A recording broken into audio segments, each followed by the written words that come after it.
Hey, everybody, it is Thursday. Welcome to the show. This is Back to the Window with Scott and Scott. I am your host, Scott Steen, lead handicapper at winnersandwiners.com.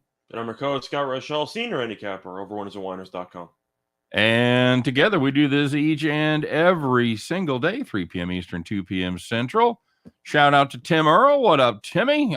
We did Total Chaos last night together, Scott. Tim and I did, and we'll see how all that comes out. I'm assuming it was all baseball. In the house? What's that? I'm assuming it was all baseball and hockey. All baseball, baby. All baseball. No hockey? No hockey. First true baseball show of the year. So, did I tell you how mine went earlier in the week? How'd it go? So I ended up doing it with Sean Higgs, and we had the tiebreaker with Price is Right rules. Yeah, that's right. Totals for the Spurs-Pelicans game. He had 213. I had 217. Game landed 216. I believe I went over. So that's a loss right there. Yeah. So I lost by the Price is Right rule by 1 point. So there you go. Brutal. Growing up, that was my life's goal. I wanted to play tuba in the Price is Right band, just so I could play that part. Nice. It's either that or the one with the yodel music when you have the hiker going up the mountain. Yeah. That's a good one too. Today's torture song, by the way, I cut Scott a break. Played a little Slipknot for him, so I know he enjoyed that. It was kind of a medley today. Well, yeah, we listened to a little Bob Dylan, and we finished it up with Paradise City by Guns N' Roses, a song of which I made Scott laugh when I told him that I had my children convinced into their mid-teens that I actually played the whistle on the intro to that song. So, Oh man, kids are so gullible. They're fun though. I recommend having some, Scott. You should get started on that, buddy. I'll keep it in mind. Okay, fair enough. Jacob Houston, happy Thursday. Absolutely. Let's cash some tickets, baby. King Me is in the house. Best bet, Dodgers run line and the Angels run line, keeping it in Southern California. All righty then. Does it concern you that so many people are on the Cardinals today at plus 120? I think that's a terrible spot for the Brewers. It's Woodruff going again. Scott, and Woodruff absolutely sucked the donkey dick his last start. So I was going to say concerning is a strong word, because if you're going by the short sample size of 2022, then the Cardinals should be like minus 130 because Wainwright was amazing his first start and Woodruff was awful. Yep. But I do like the Cardinals in this spot. The issue is that Milwaukee's not a great offensive team. Woodruff, I expect to get under control at some point. I'm not sure if it's going to be this time around, but it's Wainwright. He's with Molina. You know he's going to pitch well. It's kind of just par for the course at this point. I do like the Cardinals, though. I think you're getting a decent price. Do you think the Brewers should be like minus 140? I don't. No, I would take I don't hate Cardinals over 3.5 either. I feel like if you like the Brewers, or if you were making the lines yourself unbiasedly, Brewers minus 120. Yeah, I think that's closer. I think 140 just seems ridiculous. So the value from these Cardinals are passed. I think you got about 10% overlay there, so I'm on that. Tim Earl says Tampa Bay, Oakland over Ocho. Already got there, so that's a nice win. Very good. That's right. That's the we talked about that. Oakland once again jumping all over Tampa Bay. So what is it, Scott? Is Oakland good, or does Tampa Bay suck? Oakland's 4-3 now. That winning streak of 5.5? It's in jeopardy right now. They're about to win 2 in a row, 3 in a row. Yeah, they're almost halfway home. I mean, it doesn't mean anything. I mean, the Rockies are 4-1. I like the over for the Rockies win total when we did our breakdowns, but they're not good. You get off to decent starts. It happens. Where the fuck did you get off on the Rockies? Because the point is that it's still early season. So Oakland's better than people thought. The Rockies are better than people thought. Does it matter? Not really. Like long-term over a 162 sample size, I'm sure Oakland and Colorado will still suck. Okay. So all right. Don't overreact a week into the season on what teams look decent. You got a long way to go. Very good. Tim Earl says Guns N' Roses are fire. You asked me if I like Guns N' Roses as I was playing that song. I said I like Appetite for Destruction, and that's about it. I didn't have much use for. Did you like Chinese Democracy? I don't think anybody will like Chinese Democracy. I remember I was with a buddy of mine, and he was like the world's biggest Guns N' Roses fan, and he like had it the day it came out. We listened to it. I'm like, dude, I don't want to tell you this, but this is not very good. Yeah, it was a meh. I mean, it's not anything special. So Jacob, you're saying that Woodruff under 17 and a half outs is plus 140? 120. Well, then he said 140 after that. The under? 40? Plus 140. I mean, that's, I don't know what book you have, but I feel like that's a play you got to make on principle, right? Yeah.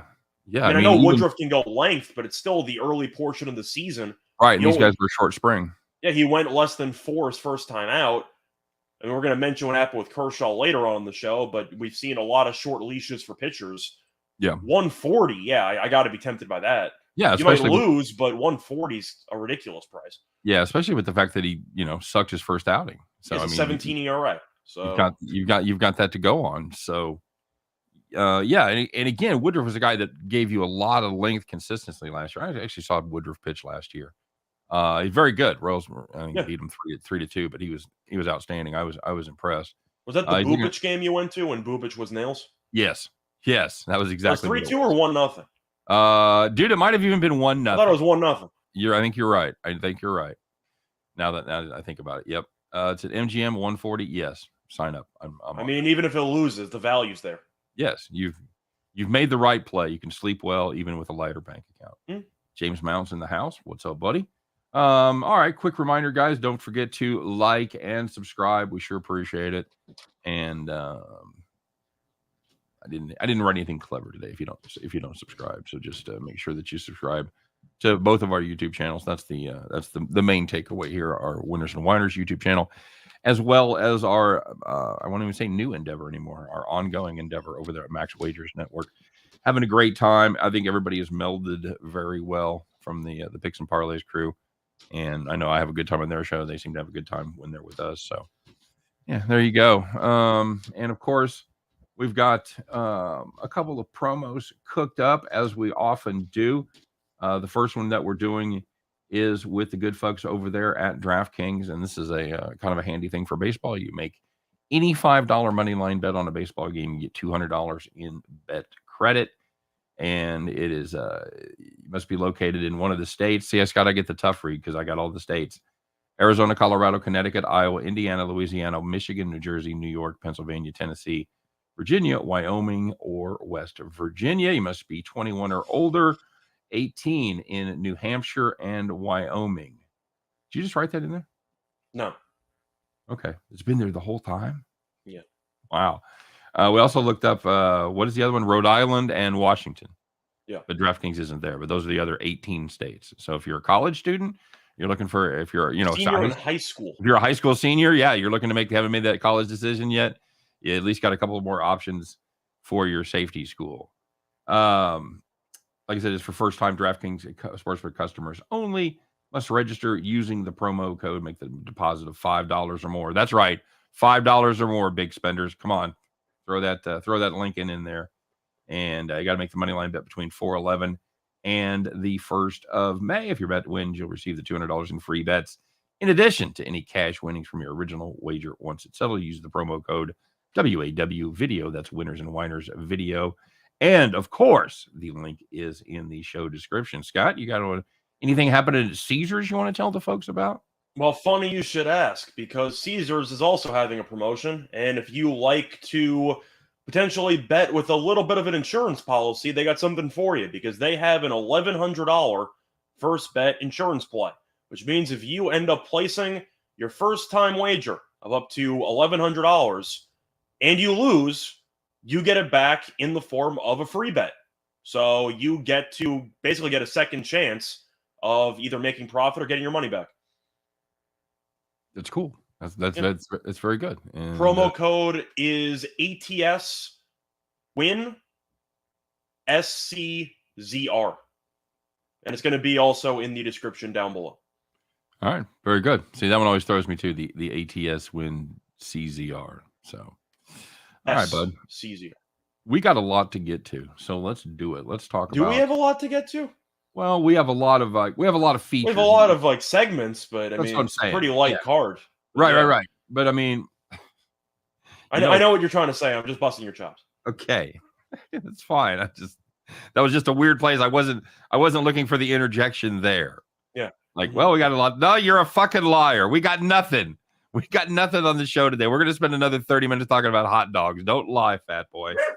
All right. Hey, I don't need to hear from you. All right, here we go, Scott. So yeah, it is pretty much, it's a baseball hockey card. Let's not lie. But we do have a couple of segments. And I really want to talk about both of them. Sometimes we have segments and we don't get to them, but this time I definitely want to get to them. Let's start off and find out what happened yesterday. The good news, the bad news, the winners, the whiners, the people that took it in the shorts, and the people that took it to the bank. Let's find out who you are in today's edition of Call the Cops.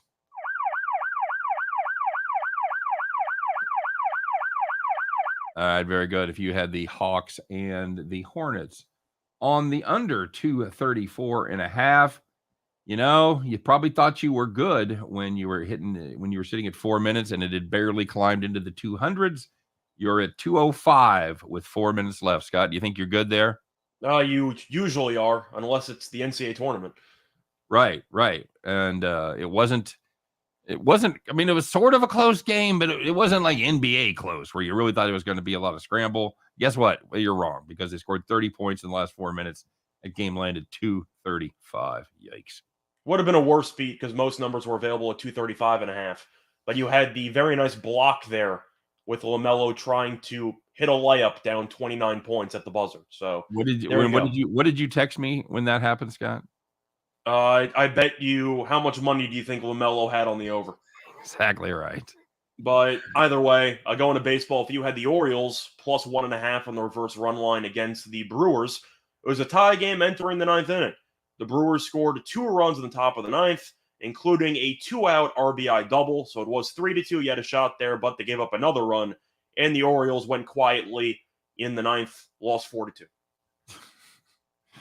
Orioles, Jesus, that's I don't know if that's the worst one of the year yet in baseball. It's certainly not good, not good at all. Hey, if you had the Cubs Pirates over 8.5, well, as you suspected, there was some shitty pitching, and it happened early. 8 runs in the first 4 innings. You got that beer, you pop the tab, you're just going to sit back, you're just going to wait for that last run to come. I think you need to say that again. How many runs they have with a total of 8.5? 8, Scott. We need 1 run in the next 5. That's it. Okay. One run in the next 5. And it wasn't tied 4-4, by the way. So yeah. You didn't get it. That's why you're on this segment. You didn't get that run in the last 5 innings. You sat in that 8, much like the 4 that I had in the Padres game, Scott. I took a little shot at the over 6.5 and did not get there. So scored no more runs from the time I made that bet. Very similar to that. Either way, call the Cops. Yeah, not a fun time. I see people mentioning in the comment section about the Astros, how they ended up leading in the 10th inning and gave up 2 runs there. Yeah, I mean, the McCormick drop was pretty brutal, but it's extra innings. You score 1 run in the top of the 10th. Yeah, it's like a bunch of random shenanigans always happens in extra innings. All right. And let's not going to lie. Just for the sake of brevity, we keep it at 3. Yeah. Sometimes there's 5 or 6. Yeah, pretty much. Editorial decisions must be made. So sorry. If your Cops didn't make it, we apologize. Oh, this is where I talk. Okay, cool. Yeah.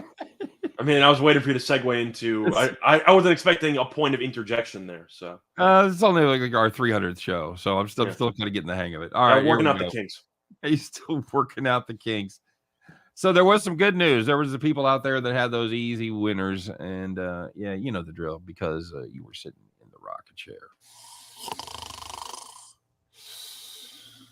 So the first one, if you had the Guardians, team total over 4.5 against the Reds, hitting the ball pretty well lately. They scored 5 runs in the first 4 innings, and they finished with 7. Very good. Guardians of the Galaxy, by the way, my favorite Marvel movie. It's just, 1 or 2? 1. I would say 2 is probably my second favorite. It's a good soundtrack. The 80s stuff. Yeah, it's killer. Good stuff. But, my kids look at me because my son's like really into Marvel. Like goes to all the premieres and the whole thing, and I tell him that's my favorite Marvel movie. He just fucking shakes his head like, yeah, okay, whatever. I'm not gonna lie, I love the talking raccoon. It really does it for me. Scott, You had the Red Sox Tigers over 7.5. Well, that one was pretty easy. You know how you don't get beat in the last 5 innings, Scott? You just fucking do it in the first 4. They put up 8 runs in the first 4, but because it was 7.5, instead of 8.5. See, there's a difference. You win. Congratulations.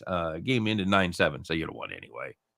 Congratulations, Red Sox Tigers over holders. You cashed that ticket early. And the last one was actually my play of the day. If you had the Spurs and the Pelicans under 226.5, you had 2 quarters with less than 50 points. So you were in pretty good shape, and the game landed 216. Never doubt. Man, well, we'll talk about that because just a couple of no-shows last night. Yeah, we got to talk about this too because this happened right after we got off the air, right? I believe so. Yeah, it was really close, and of course, gambling Twitter and baseball Twitter are all. I think it happened during the show. Was it? Yeah. Did we talk about it? I believe so. Yeah, I mentioned it briefly, and then something. I couldn't remember we talked about it on the show or we were talking about it. We were talking after the show. Anyway, you guys might suspect who this is. It is it could be some blame to go around. We're going to find out. Let's first we have to make the award. Let's find out who's wearing the golden feed bag today. It is the Thursday version of Donkey of the Day.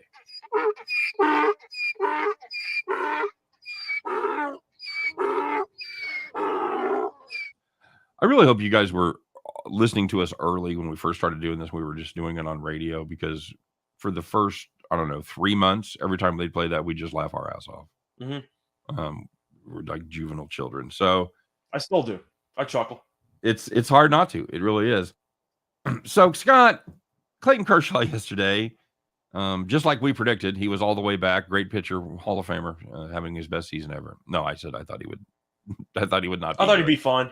I mean, I'm still expecting him to get injured at some point during the year. I thought he'd get injured, and I thought he'd have an ERA somewhere in the 3.7 to 4 range and be just a slightly above average pitcher. But that was not the case yesterday against the Twins, as he was perfect for the first 7 innings through just 80 pitches. Scott, he's cruising. So of course we send him back out there.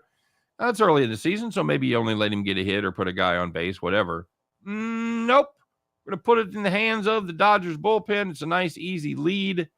Dodgers were up, I think, 6-0 at that point. They hadn't won late. Either way, they had it well in hand. So you don't let Clayton Kershaw go after his perfecto. Scott, agree or disagree? Well, Kershaw postgame basically said he had one simulated start of 75 pitches, and that was what his ceiling was supposed to be, give or take, whatever. I don't give a damn. You're going for a perfect game. There has not been many of those. And as memorabilia is talking about, people remember Koufax's perfect game. Maybe not the rings as much from the 50s and 60s Dodgers, because perfect games are insane. I think you got to let him try it. Worst case scenario, you bring him back out for the eighth, and you just see how he does. You monitor him carefully. You mentioned the one base runner idea. That's fine too. At least let him try.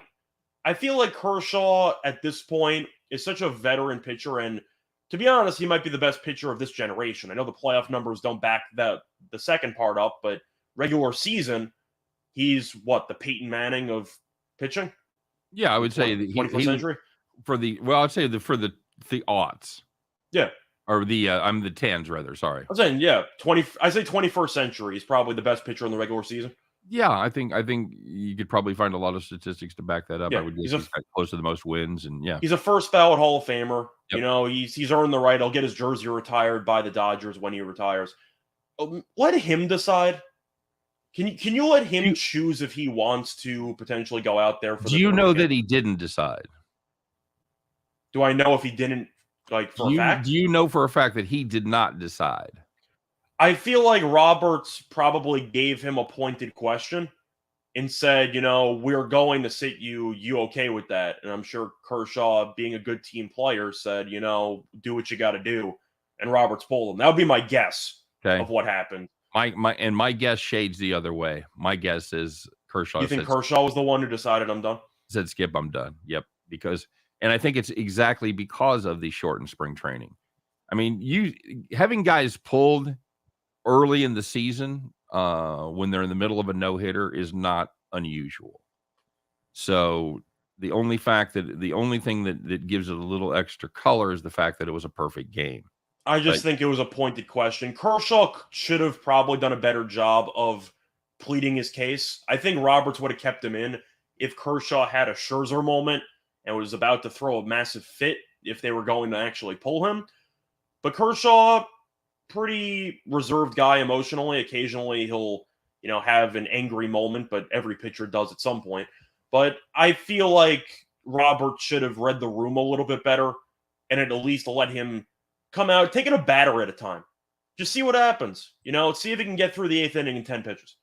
Okay. Well, if Roberts made the decision, I think he is a complete 100% wanker, because that's a possibility for just a moment, immortality almost. I think it was mutual. I don't think that he acted alone. I think Kershaw might have been leaning him to a direction, but either way, you got to at least try. Like, you're standing in the way of history. You got to try something.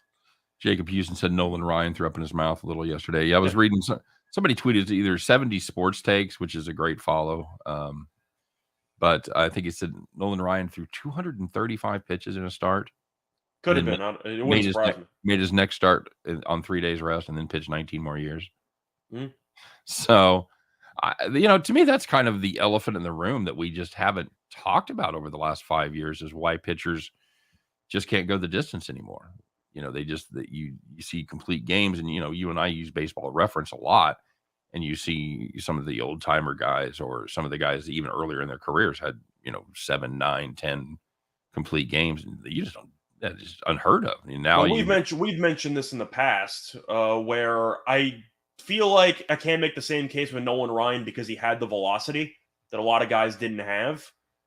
I feel like at this point, with the amount of speed or velocity, I should say, that these pitchers are throwing out with the spin rates and everything like that, because of how much sheer force you're generating, you're kind of pushing the limits of the human body, right?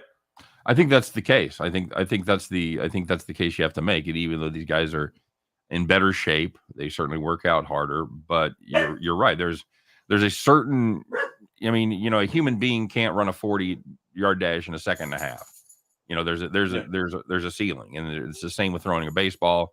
It seems to be somewhere about 104 or 105, maybe, if you believe some shit, but that's it. So the strain that it puts on the arm, the shoulder, the elbow, the wrist, all that shit. Yeah, it's something that you've only got so many in you. So I think I just feel like at some point you can make the case. Well, Jordan Hicks, I remember when he got called up for the Cardinals, he's throwing 106. Like, with some movement on there, and what do you know, his arm blew out. Like, it's a situation where you can train all you want. The human body is only capable of doing so much. So at some point, you're going to keep pushing the boundaries. I do believe eventually they're just going to reach a point where the body can't handle it. Yep. Lane Ellis says analytics is changing everything, and that's why some of these pitching stats will never be touched because of the way they're rotating pitchers. Arm strength as well. Yeah, that's absolutely right. You're going to see, obviously, complete games, wins. I don't know that anybody will ever win 30 again. Win records, because you're getting them. You're getting them out. Season? What's that? You mean in a season for wins? At some point, we're not even going to see, like you said, 30. I think 25 is almost unachievable at this point. You'll have the weird season because they're making 33 starts roughly. But it's also about innings. Some of these starters don't even go 5 innings anymore. Correct. And if they do, if you just go 5, obviously you open up a potential for more lead changes and more variance as far as what the game's doing. Let's face it, if you're a starter going 7 or 8, you probably had a pretty good handle on who was going to win the game. And a lot of times you were in charge of it. I think the Royals put the final nail in the coffin of that with their bullpen that they had back in their run in 14 and 15, where they just really needed their starters to go 6. Go 5 or 5 or 6. Yeah. Well, yeah. 6 ideally, but even 5 you could work. You had a rotation of 5th inning guys, but you had the 7th, 8th, and 9th guys. The 7th, 8th, 9th inning, you had that role with Herrera and Holland and Davis. Boom. And it was I think a lot of people took notice of that and said, no, well, shit, there's no reason to push our starters. So, and it's certainly a trend that started well before that. I was going to say, I'm fine with that philosophy in the playoffs. But in the regular season, when you're eating up innings and you don't have many off days and you're trying to keep your bullpen rested, you kind of need your starters to go at least 6 in some spots. Yeah, that's true. I mean, it wasn't something, but it was just what it did was if there was a you could put a weaker starter in there if you knew you had a shortened bridge. Disagree that these guys are not average individuals. Oh, they're gifted athletes. They get paid a lot of money. I'm not saying they're not gifted athletes. I'm just saying when you're talking about what the human body itself is capable of, eventually even peak genetics is going to reach a point where you just can't go any harder or any faster. And I feel like if you keep putting so much torque and so much strength in your training all the time, your body's just going to wear down. I think that's the only excuse. I mean, because you can't say these guys are softer. You just can't, because as far as any metric you can measure, I don't know if they're softer or just the medical information was so outdated back then that people just didn't know any better. 4 out of 5 right-handers recommend Pall Mall. That's the cigarette of winners. Well, I don't know if I've been watching this documentary that people on YouTube were doing about Dave Stieb. You remember Dave Stieb? Of course, for the Blue Jays and the Correct. A's. Yeah, they were talking about how he had a couple of starts with like a bone spur in his arm, and he was pitching for like 2 months after the bone spur. In today's league, you'd be on the shelf for like 4 months. Yeah, you're getting an MRI. The point is, people didn't know any better. It's like, oh, you got a bone spur? It hurts a little bit. Yeah, sucks for you. Part of that is everything was major surgery. There was no laparoscopic surgery. Yeah. So you used to have to open up the whole fucking thing, and anytime you open up the body, obviously you're going to put trauma on it, and it's longer recovery time, all that. So when you can do it laparoscopically, have shorter recovery times, less invasion of the body, there's so many things, so many techniques that are better today. Somebody's talking about Tommy John, how it's almost de rigueur for today's pitcher. That's not even unusual anymore. I'd love to know what percentage of pitchers have had Tommy John surgery. 50, in the majors, or just at any point in their in the majors lives? That they've had it. Major league pitchers that have had it at some point. Okay, 20-25% maybe. I was going to say 30. Like, I feel like it used to be probably it was probably in the single digits. I don't even know. 10, 15 years ago. Yeah, absolutely. James Mouth. That was the philosophy of baseball for the first 150 years. Yeah, rub a little dirt on it. You're fine. Fucking go out there and play. And I think a lot of these guys had shortened careers because of it, And then you had just freaks of nature like Nolan Ryan. And Nolan Ryan, Scott, I know you live in the city, you're a city boy, but out here in the flyover, we got something called Country Strong, where you're not a fucking gym rat, you're not lifting weights, you're out there fucking tossing bales of hay, you're just doing shit, you're active, you're fucking working out, you're just fucking country strong, and that's what he's country strong, yeah. Yep, exactly. The same thing with Bo Jackson. Yeah, Bo Jackson used to brag about never working out. He wouldn't work out. He would just hunt. And it's just like, what the hell are you talking about? It's like, yeah, I can just run a 4.2. Just nobody knows why. My dad got to take Bo Jackson fishing. I ever tell you that? They had a story for everything, but no. Then a mutual friend of a guy that my dad worked with was big into baseball cards, and he knew Bo Jackson from signing. And Bo, of course, loved to hunt and fish. And here in Kansas City, he didn't fucking know anybody. So my dad, a very prodigious fisherman, we've talked about that before, I hooked him up. My dad took him out and caught him a shitload of crappie. Nice. Had a great time. So yeah, it was cool. People don't learn as every athlete is going to do is not meant to be doing that. So give a break. No, I'm 100% on board with that, J.R. Black. I'm not criticizing athletes of any generation, because obviously we talk about athletes for a living. Some of us may have had athletic careers as children, but these guys doing it at this level, and if you don't appreciate it, I can't help you. Yeah, I'm not criticizing the athletes. I'm criticizing the actual training philosophy, which is resulting in so many injuries, because you're really just pushing the body to go as fast as possible, or as strong as possible, without worried about the potential drawbacks of that. At least that's my takeaway. Somebody was talking earlier about windups and how it seems it was a lot more loose and carefree. I mentioned the torque. I mean, the amount of immediate pressure you have when you place that step when you turn is crazy. Yep, absolutely right. Ricky Henderson never lifted weights. I believe that. I believe in the early part of his career. He was a little bit muscular when he joined the Yankees, a little bit at the end of the career. James Mountain says, or James S says, these guys are skipping games over stomach issues. Come on. Again, dude, I'm not. That's more basketball, but yeah. I'm not criticizing anybody for whatever health reason they claim. If they're faking it, okay. But sometimes does it seem like these guys, were tougher back in the day, quote unquote, perhaps. But then again, how shortened were their careers over things they didn't deal with, or how many games did they end up missing? Maybe they missed 40 games over something they could have got taken care of today and missed 10 games. I'm also not sure if the players are softer or just they didn't have enough media coverage back then, so you didn't really know when anybody was skipping games for weak reasons. Right. Where now on Twitter, you have access to everything, even the athletes directly, so you can criticize them personally. Where back in the 80s, if somebody was injured, you didn't find out about it until either the game or the following paper. Yeah, absolutely right. 1777 saying the hitters are better now. It's the stress. Yeah, and that's a real measurable thing that if you follow Saber analytics stuff, they talk about high leverage and low leverage. So I actually used that in a non-baseball context yesterday. My wife had a rough day at work. I said, "No, sorry, you had a bad day. It was a long day." She goes, "Well, I had to work 6 hours." I go, "Yeah, but it was high leverage." So yeah, I got to explain that. So you know what? We got something else to talk about here, Scott, and this we have to address this as well. We don't usually do two, but again, these both deserve to be mentioned. So we're going to take a break on solving the pitching problem right now and find out who didn't piss us off yesterday. But my God, how disappointing! How disappointing could they be? All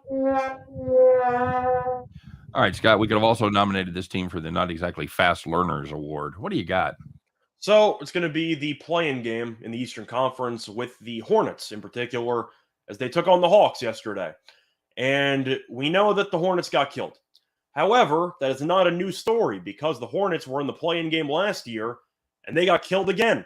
So to go through the actual numbers here, it is the second straight season that the Hornets lost a play-in game by more than 26 points. They lost by 27 to Indiana last year. They lost by 29 yesterday. To make matters worse, the Hornets had a poster put up of the ESPN score from that Pacers play-in game. And instead of losing by 27, they lost by 29. So you might need a new motivational post. Oof. Just saying. Not good. Not good. Not good, Bob. All right. I liked Atlanta yesterday, but I didn't like them that much. I thought they'd win by 7 or something, but 29. Like Charlotte, after last year, you got to show up. I went total contrarian because you look at it and Atlanta kind of jumped off the page, and then you're like, wait a minute. And again, anytime you see something like that, I always try to take the other side and give myself reasons not to take it. And I found enough of them that I actually ended up taking Charlotte. So much for the contrarian play of jumping on the Dogs. Bad day for the Dogs. It wasn't your fault that nobody on Charlotte could shoot. LaMelo was awful. Rozier was bad. Nobody really did anything. Like the entire team just no-showed. And they also couldn't guard anybody, which we already knew. Yep. Not good. Not good at all. All right, my friend. What do we got going here? Dan says cringe. I don't even know what that's about. It could be. I am gonna ask though, do you think that's a coaching issue? Like how many times I think Borregos is a decent coach, and I do think the roster is flawed. Plus, you're also missing Gordon Hayward, who you're paying $30+ million and he's injured all the time. Right. But at what point do you realize that the coach maybe is just not doing enough to get the team motivated for big games? Yeah, I don't know. I mean, when you have guys that come out and don't make shots, I don't know how you can coach that. I don't know either. But I mean, 2 straight years? Do you want him to go out right before? Don't forget, guys, don't miss fucking shots. Okay? I think it's the defense as well, though. Like at some point, you got to change up the philosophy. I know that Charlotte's roster doesn't have many great defensive players, but at some point, you got to change the philosophy. You got to dig in or something because you can't keep giving up 130 in playing games. No, I think if you want to take issue with the defense and maybe the offense not getting enough opportunities or not getting favorable opportunities, because the defense sucks. You're not getting anything in transition. I mean, that's certainly a conversation you could have. But as far as just shooting goes, I don't know how you blame the shooting is what it is. Like, they had a bad game, but defensively, they've been awful for what, 2 years? Yeah, that's it. Peter Wolf saying exactly what I was bringing up. Yeah, defense can absolutely be coached. No question about it. You can scheme. You can put athletes in better positions. A lot you can do on defense. I think if you're looking for an in-game wager next year, I do not mind Borregos to be first coach fired midseason. Okay. Like, if they end up struggling out of the gate and the defense doesn't improve, Michael Jordan might get the quick trigger and might just move on. Possible. Wouldn't surprise me. Moving the ball offensively can be coached as Pop of the Spurs. Yeah. Well, I thought Borregos was a disciple of Popovich, wasn't he? Yes, he's on his tree, right? Yeah. That's what I thought he was. Yep. So, and maybe, I mean, do you tailor, it's kind of the age-old question, do you tailor your offense to your athletes? Do you tailor your athletes to the offense? I'm a bigger believer in trying to work with the talent you have instead of forcing them to fit your system. I think it's kind of a compromise on both sides, but I do think you need some fluidity there. And I do believe that constantly adjusting to your overall roster is definitely the way to go, at least in my opinion. There's no point in trying to jam a square peg into a round hole. What do you think of a Titan getting drafted in the first round? It's at 475.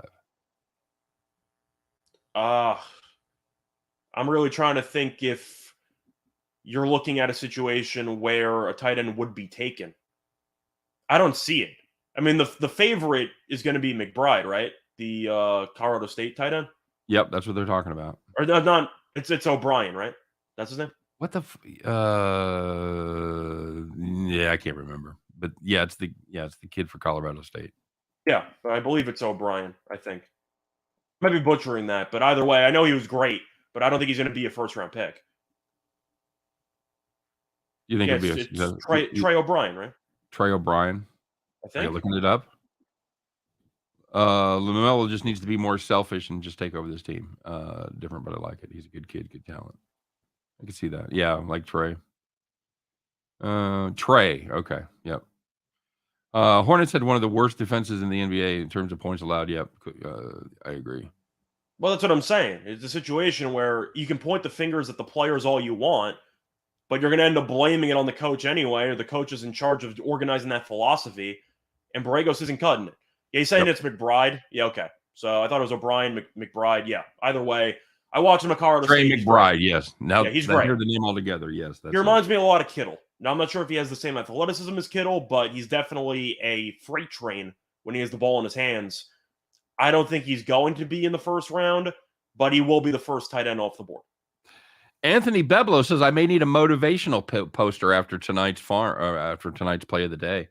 Yeah, it's been Ice Station fucking zebra here, Scott. I think we're at 5 running. And I know you hit your cold streak a 3 weeks back. It's no fun. It's no fun. The other thing, I was on a cold streak and then I won like 10 of 11. So, it comes in waves. Yeah, it does. And the weird thing is my premiums have been really good like the last week. So I don't understand it. Apparently I have exactly X number of picks, but I don't have X plus one more. So the X hex carried over to you. The X hex. The X hex. I really, having said that, I really like my play of the day today. I like this. I like this Royals and the Detroit over. This Royals pitching staff is so bad, and it's amazing, dude. They're last in the league in ERA, and they had a game where they allowed no runs and a game where they allowed 1 run, and they've still managed to be last in 4. That was the first 2 games of the season. Right. In the last 4 games, they've been awful. So yeah, I've already got one. I've got the cat hanging onto the limb. I got hang in there, baby. So I may need to look into other motivational posters if that one doesn't do it today. So Scott, I know it's baseball. I know you got a hockey play. Anything else? And no, dude. Yeah, James, that's not. I appreciate that sentiment because it's a free pick. But then again, if I'm presenting myself on YouTube and I'm asking people to watch me, presenting myself as someone having a modicum of knowledge about what I'm talking about, then I expect to win. I certainly expect to put up more winners than losers. So while I can understand that, I don't use that as a cop out. It's like, well, it's a free pick, so fuck you if you lose. It was not my fault. No, I don't do that. If you guys take the time to tune in, if you watch, make some comments, put your own plays in, whatever, then my part of that contract is to put as good a picks out there as I can. So when to be honest, I'm just a prideful person.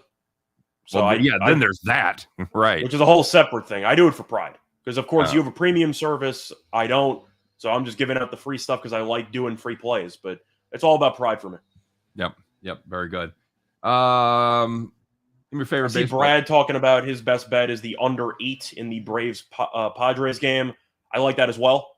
Morton has been really just consistent for about a decade and change.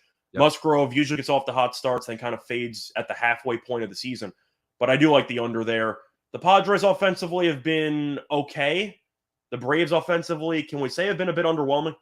Yeah, they have so far. Braves averaging just 4.9 runs per game, which probably puts them right about in the middle of the pack as far as. But again, it's kind of misleading because with this few of games, if you get I think they scored 16 against Washington. So if you look at the rest of them, it's not that impressive. I guess I'm just because I've been following you for years, and that's why you're still here. Good content, no matter what. People will complain. Oh, and you're absolutely right, James. People, and because I'm engaged with the comment section, it's people know I'm going to see it in there. So and I definitely get roasted, and as long as people keep it respectful, you're okay. If you're a dick about it, you're going into the airlock. This is the way it is. What's your favorite baseball play tonight, buddy? So we're saving one of our plays for baseball later on. What's your second favorite baseball play tonight, buddy? I was going to say the play that we're going to have is going to be quite amusing. Let's put it that way. But looking at the rest of the card here, I do like Toronto in the spot tonight. I know the Yankees, of course, as a fan, I thought were a pretty mediocre team going into the year. We both weren't big fans of them. Guerrero Jr.'s potentially hungover from his 3 home run performance yesterday, but you have Gausman against Severino. Both pitchers were not great in their first outing, but Severino only went 3 innings. Of course, it was one of his first appearances since the injury last year. So he's going to have a relatively short leash. The Yankees bullpen should be a bit taxed because Cole did not give them as much length as they wanted. But the Yankees minus 135, I think Gausman's better than Severino. And Toronto's been hitting the ball better than the Yankees. Give me Toronto at plus money. Yep. I don't hate that. I don't hate that at all. I had that yesterday as a premium. I'll write it again today. I'm a fan of the Chicago Cubs, Colorado Rockies under. Okay. It was 11.5. It's down to 11. I don't love that as much, obviously, but I was kind of tempted by the Cubs in that one. Because 5-5 doesn't give you the win. That's the problem. Yeah. You were tempted what? I was kind of tempted by the Cubs in the game against the Rockies. I know the Rockies are 4-1 and that they're at home. Right. I'm not laying with the Rockies. The Cubs are a decent team. Yep. They didn't perform well yesterday, mostly because Hendricks got absolutely shelled. But Freeland has an ERA of 12+. Steele gave up no runs in his one outing. Yeah, he was very value on the Cubs. He was very efficient. He faced 17 batters, retired 16 of them. So Justin Steele was decent last year. We'll see if he's taking a big step forward this year. I think I'm just anti-Freeland. I used to be a big Freeland guy, especially when he started the wild card game against the Cubs a couple years ago. Then he hit a wall, got injured, and he's been pretty underwhelming ever since. Okay. Kingme says he likes the Rockies there. You can go either way, but I think it's a coin flip. I'll take plus money on a coin flip. Yep. I said if you do like the Rockies, you're getting a decent price there. So, all right, buddy. Well, let's move on. Let's do it to it. We've got one thing left to talk about. We are not heading into this segment on a winning streak, but we are going to get ready to start a new one. So, it's sort of a meme play, Scott. Well, yeah, it's a meme play. It's a fun one. Okay. All right. I see we're not alone though on the potential play. So there we go. Of course. Yeah. All right, buddy. Let's get ready. It's Thursday. It's almost the weekend, so you can wear those overalls one more day. You don't have to have your fancy weekend overalls out, but put them on, would you? Put your straw hat on. Join Scott and I as we put our straw hats on. Climb aboard that John Deere. Get that lucky keychain out with that rabbit's foot. Give it a rub. Put them in the ignition and get ready, folks, to bet the Farm.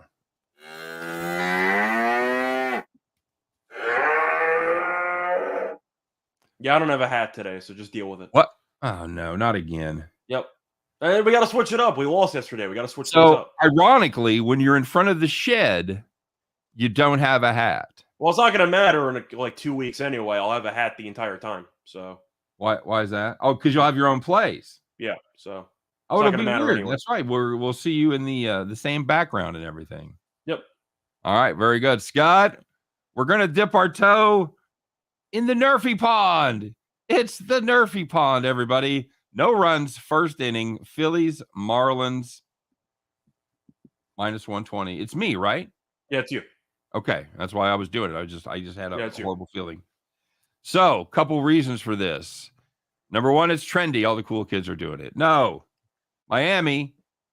The next time they score in the first inning, it'll be the first time. They have not scored a run in the first inning so far this season. Meanwhile, Philadelphia, they're right in the middle of the pack. They scored a half a run per first inning. That is 15th in the league. Kyle Gibson, Mizzou grad, Scott. Kyle Gibson pitching for Philadelphia. You know how those Tigers are. They can throw that freaking baseball. He's made a great start in his new home there in Philly. 7 innings pitched, no runs in his first start of the season. Meanwhile, Sandy Alcantara goes for Miami. He has a career ERA of 3.08 in the first inning. Probably be the first of many times we fade this Miami offense in some form or another. Tonight, we're going to do it with the no-run first inning. The Nerfy, Scott, -120. Good price over there at DraftKings. Well, we also got to mention that it's going to be in Marlins Park or Lone Depot Park, whatever you want to call it. So the fact is, it's already a pitcher's-friendly park. You have 2 good pitchers on the mound. -120 in Marlins Park does sound extremely low. I figured that would be around like 130, 135. Yep. With Again, Alcantara on the mound, you don't get many -120s for the first inning. Correct. We're going to take that. It's a very good price. I know this Phillies team has been hitting a lot, and that's why the price is down. But I think Alcantara can at least get through the early part of that Phillies lineup with limited damage. So that's going to do it for our farm play, and that's going to do it for the show today, guys. Thanks for stopping by. We really appreciate it. Don't forget to stop by tomorrow. We're going to have Allie Burns on the show. And, of course, right after that, we'll be doing our NASCAR show as we all thudded back to earth last week, Scott. That thud you heard was everyone crashing back to the ground after a pretty good week the week before. But we're going to talk about that on the NASCAR show and preview my favorite race of the season. It's the Bristol race on dirt that'll be on Sunday night. So, guys, stay tuned for that. As always, we appreciate you being here. One more time, don't forget to like and subscribe. We appreciate it. Appreciate you. Appreciate all the comments. And, we'll just do it again tomorrow. You guys check us out. Usual time, same bad channel. Friday afternoon, 3 p.m. Eastern, 2 p.m. Central. Scott and I will once again do our very best to help you to head back to